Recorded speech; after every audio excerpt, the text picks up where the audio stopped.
And our language is such a fluid one. Words are being added to it almost every day. A lot of that is due to the internet and all that technology that provides us with instant communication. One of the biggest trends in language renovation, one that can really check my eyes at times, is the practice of changing nouns into verbs. Like the University of Florida student back in 2007 who struggled with security officers at a John Kerry forum and yelled those immortal words, "Don't tase me, bro." Or like the rich New Yorkers who like to summer in the Hamptons. Or like Channel 27's weatherman T.G. Shutt, who efforts our storm forecasts. Or like what we all do every time we want to find out something on the internet, we Google it. And of course, what do you know? There's even a word for making up words, or making up nouns into verbs, and it's called antimeria. It's from the Greek, anti, instead of meria, a part. In this case, a part of speech.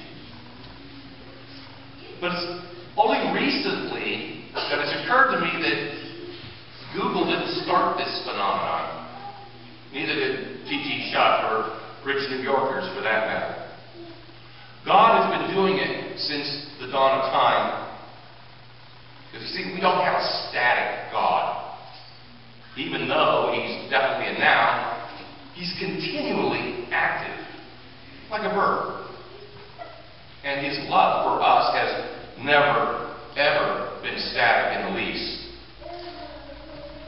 Since the moment our ancestors were created, God has familied us. The way He families us is through covenants. Now, if you were here at Midnight Mass, I explained what that means, and for those of you who weren't, I said that in our culture, we often mistake a covenant, which is bound by a solemn and sacred oath, with a contract, which is bound by a private promise. Now, a contract involves an exchange of property, a this for that. But a covenant involves an exchange of lives, me for you. Like an I will be your God and you will be my people kind of thing. And here's all the ways that God has familied us throughout salvation history. At creation, God made the first covenant with Adam and Eve in the form of a marital bond.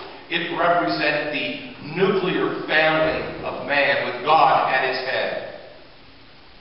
10 generations later, God made the second covenant with Noah and his household. And God's family now assumed a domestic form, an extended family that included Noah's sons and their wives. 10 generations after that, God made the third covenant with Abram. Now God's family had grown from a married couple to a household to a tribe. The fourth covenant was made with Moses at Sinai, which transformed the tribal family into God's national family, Israel, which made a more elaborate system of laws necessary. Like in our own family units, a few ground rules tend to preserve sanity and keep those latent homicidal tendencies at bay. The fifth covenant was with King David, and that elevated the national family into a kingdom. And since kings exact tribute from their subjects, this meant foreigners, Gentiles, would be making annual visits to Jerusalem where they could learn about the one true God and His law, adding all of them to God's expanding family. All along the way, though, the family broke each and every one of those covenants. The sixth and final covenant was made by the second person of the Holy Trinity.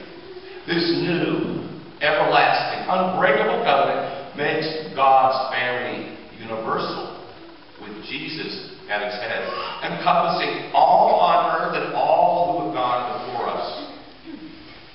At this time, God sealed the deal with his own life.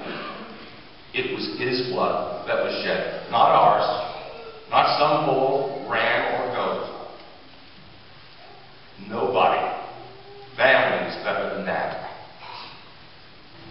And as you can see, God isn't some distant and austere deity separated from us by a wall of dispassionate invisibility.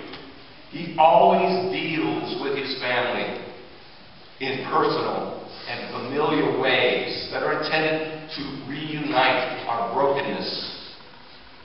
Like our own families, God's collective family is, more often than we'd like, sloppy, messy, annoying, chaotic, yet inexplicably and mystically endearing.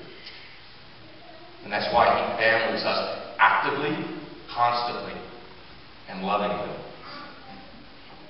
In today's gospel, God families us to a new and reconstituted level through the Holy Family. Like Jacob's family 2,000 years before. This new little family is threatened and exiled into Egypt under the leadership of a new Joseph.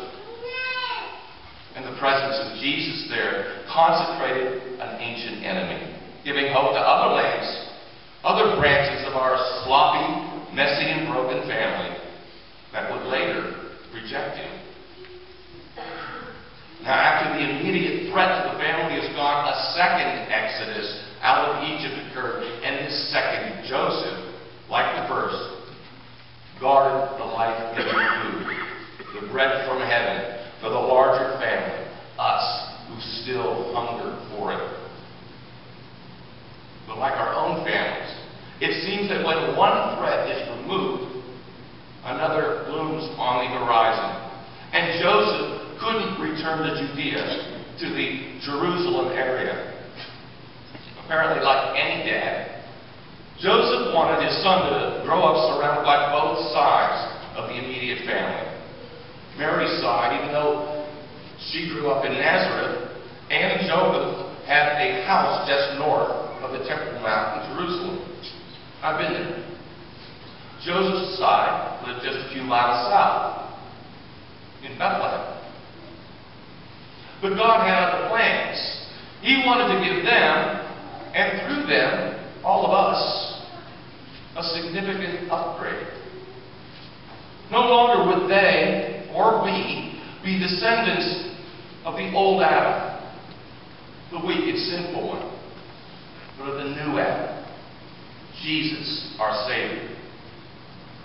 So they went back to Nazareth, an insignificant little jerkwater off the beaten path.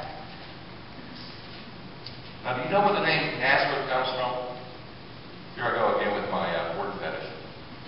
It comes from the Hebrew word netzer. That means a shoot, new life from old roots. The prophet Isaiah opens the 11th chapter of his book with these words.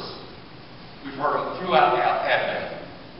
But a shoot shall sprout from the stump of Jesse, and from his roots a bud shall blossom. And we commemorate that bud today. In fact, we are the blossom of that bud. And no matter how sloppy, messy, and chaotic a bouquet our families might make, our God is constantly and actively loving us to new and reconstituted levels. It's always been his pledge to us, his solemn oath. Nobody families